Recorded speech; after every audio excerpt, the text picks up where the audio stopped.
Hello again, this is Will Luden, your host with Revolution 2.0, a revolution of the heart.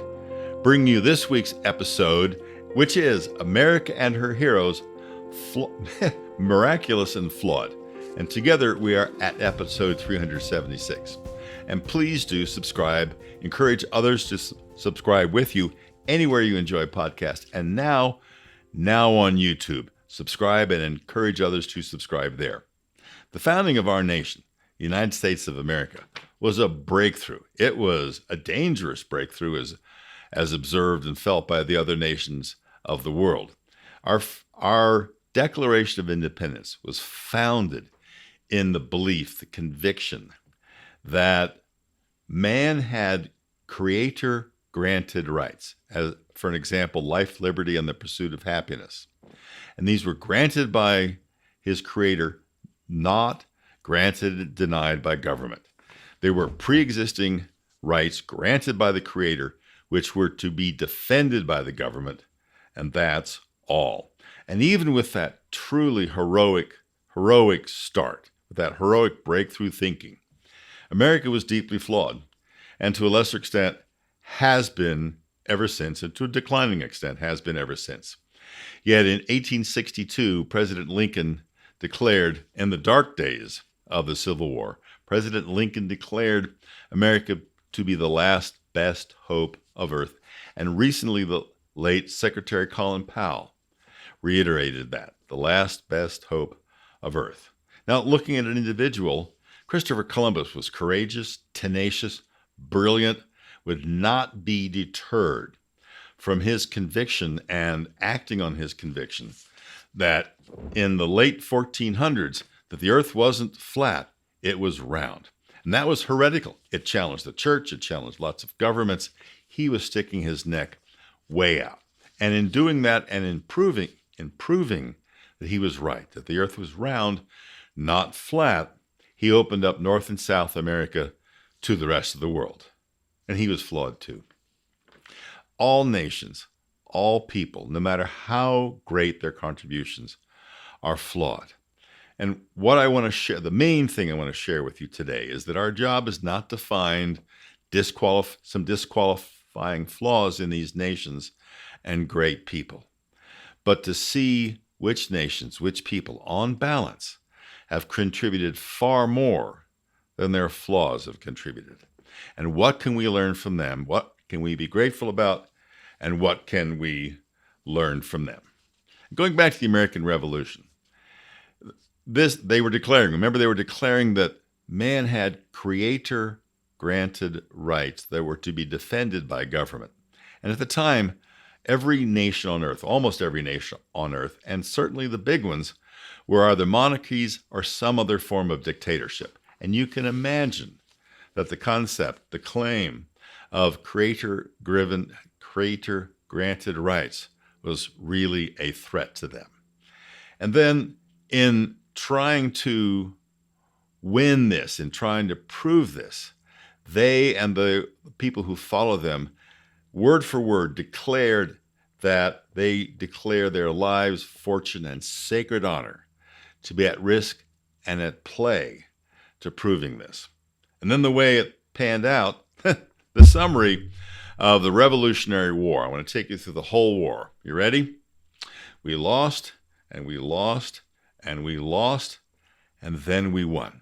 This little pipsqueak of a country running around in the backwoods with muskets, most of the militia, took on Great Britain, the most powerful economic and military empire the world had seen to date. And we lost, and we lost, and we lost, and then we won. That's a miracle. And then come along after winning the war, there were the Articles of Confederation that were simply not working. It was a loose confederation, totally ineffective, and needed to be replaced by the Constitution, which became in play in 1789. It's the same Constitution that we have today. And it was deeply flawed. The main flaw was that it allowed for slavery. And a lot of people say, well, that means that we were a slave nation. We were created to preserve slavery. No. We had to preserve slavery because without slavery and without allowing the southern states to come into the Union with slavery, there would have been no Union, no United States of America, just this loose confederation of states that wasn't working. And there would not have been a constitution.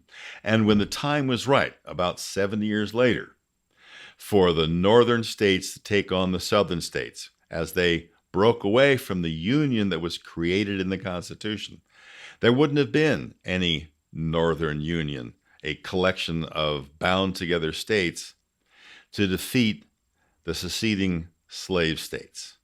It had to happen the way it did, and it had to wait until the right time. Let's go back to Secretary Powell with his Constitution, his quote about the Constitution. Just as they did in Philadelphia when they were writing the Constitution, sooner or later, you've got to compromise. You've got to start making the compromises that arrive at a consensus and move the country forward.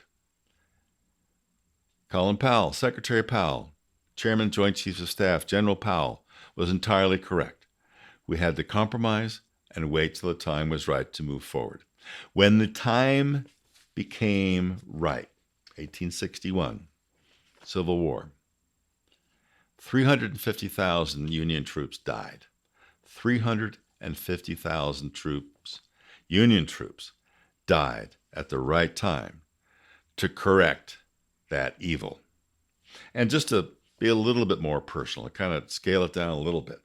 Out of that 350,000, out of those 350,000 bodies were one Army commander, 3 Corps commanders, 14 division commanders, 67 brigade commanders, and 32 generals, all part of that 350,000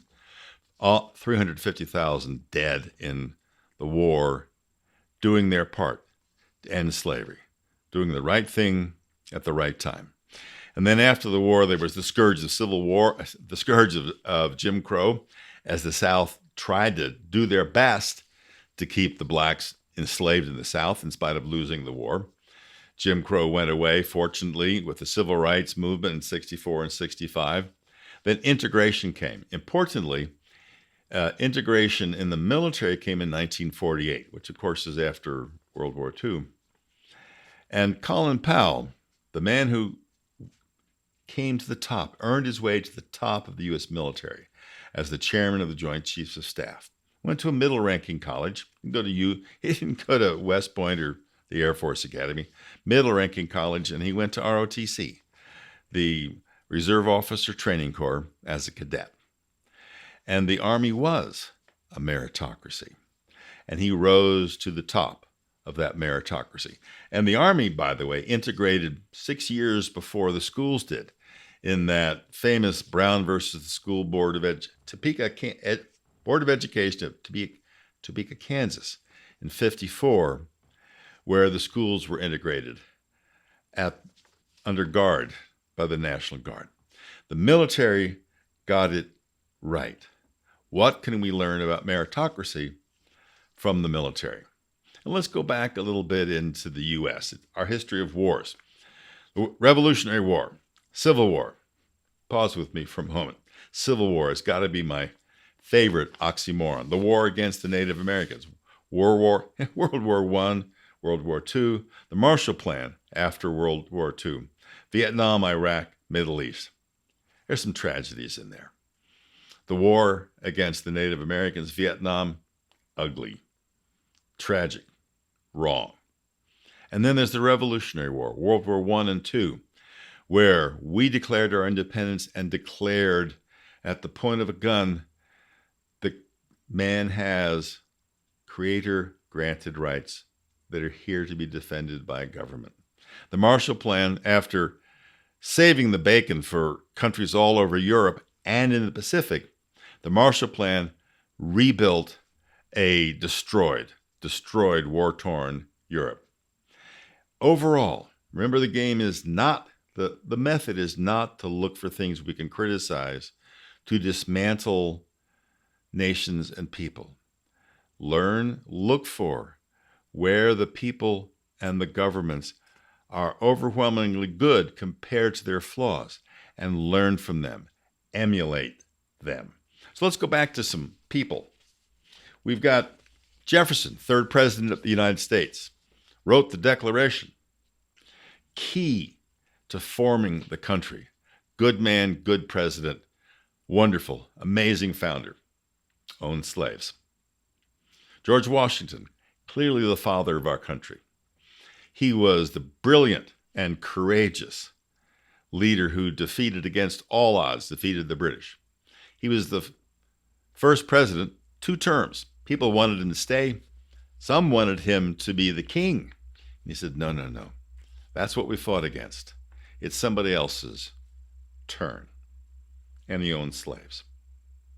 Martin Luther King, the leading figure, certainly of the 20th century in civil rights, more than well worth having a day, a national holiday to honor him, a name, a person, and words that we will remember for hundreds of years. And he was a serial adulterer and a known plagiarist. And then Christopher Columbus, with all of the wonderful things he did, discovering the new world and opening it up to the old world. He was on there were 3 ships, little tiny things, the Nina Pinta and the Santa Maria. His flagship, I'm chuckling because it was 62 feet long. Some people see those as a pleasure boat, not a flagship. They were on that ship, 40 men were on that ship for 36 days. More than one mutiny. He hung in, and he contributed mightily to the world. And he was an inept and cruel administrator. Every nation, every person, no matter how much they contribute, have flaws. We need to see the balance and learn from it.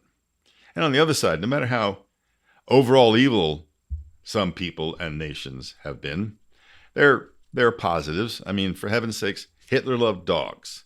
So let's look at balance. And instead of, a lot of people say, well, the glass is half full, the glass is half empty. A lot of people are incorrectly, and I think with an agenda, saying if the glass is not, the glass, the nation, the person, is not 95% full, that means it's completely empty. Look at the balance. Look at all the good things and the bad things. What can we learn? Not dismiss. What can we learn? And if we dismiss great nations and great people, just dismiss them, erase them from the history books, don't learn anything from them, what do we do with our flaws? Or do we think somehow we're flawless and that 50 or 100 or 200 years from now, people aren't going to see our flaws? We need to see the flaws in the countries and in the people so that we can learn how to handle our flaws. And despite our flaws, be good, maybe great anyway. Abraham Lincoln was known for liking people just in general. He came out of an important meeting with someone he had just met, and he observed, I don't like him. I think I need to get to know him better. That one initially shocked me because if I don't like somebody, maybe I don't ever want to see them again, much less know them better. I don't like him. Maybe I should get to know them better. If you don't like Washington or Jefferson or even Martin Luther King, maybe you need to get to know them better.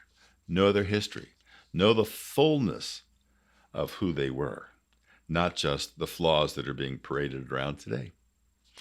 Here we go. We're going to jump from Lincoln to Churchill. Democracy is the worst form of government on earth until you compare it with all the others. That's right up there with America is a terrible country, maybe the worst, until you compare it with all others. Again, learn. Get into the history. Learn the history of our nation. Learn the history of the world. Learn the history of Western civilization. Learn history, not just so you'll know what you're talking about, because it's fun. Get into history. Kind of get it all over you. Get a little bit of it on your tongue. We all have the personal responsibility to know our history, to know how to put thoughts together, knowing history. And we all have to acknowledge our own faults. When we're at fault, we need to say, I'm sorry, and admit that we're wrong, and then move on. And speaking of personal responsibility, it doesn't just stop there. The two main tenets of Revolution 2.0 are, number one, personal responsibility. Take it, teach it, and two, be your brother's keeper. The answer to the age-old question, am I my brother's keeper, is a resounding, ringing yes. There can be no other answer. So where do you stand? What are you going to do? Remember, it doesn't matter where you stand if you don't do anything. And you can start by taking positive, effective action today. Subscribe wherever you like podcasts. Subscribe on YouTube. And whatever you do it in love. Without love, everything we do is empty. This is Will Luden. We'll talk together next time. You've been listening to Revolution 2.0. If you've enjoyed this stimulating, passionate, and relentless reasoning, we encourage you to get out there and do something.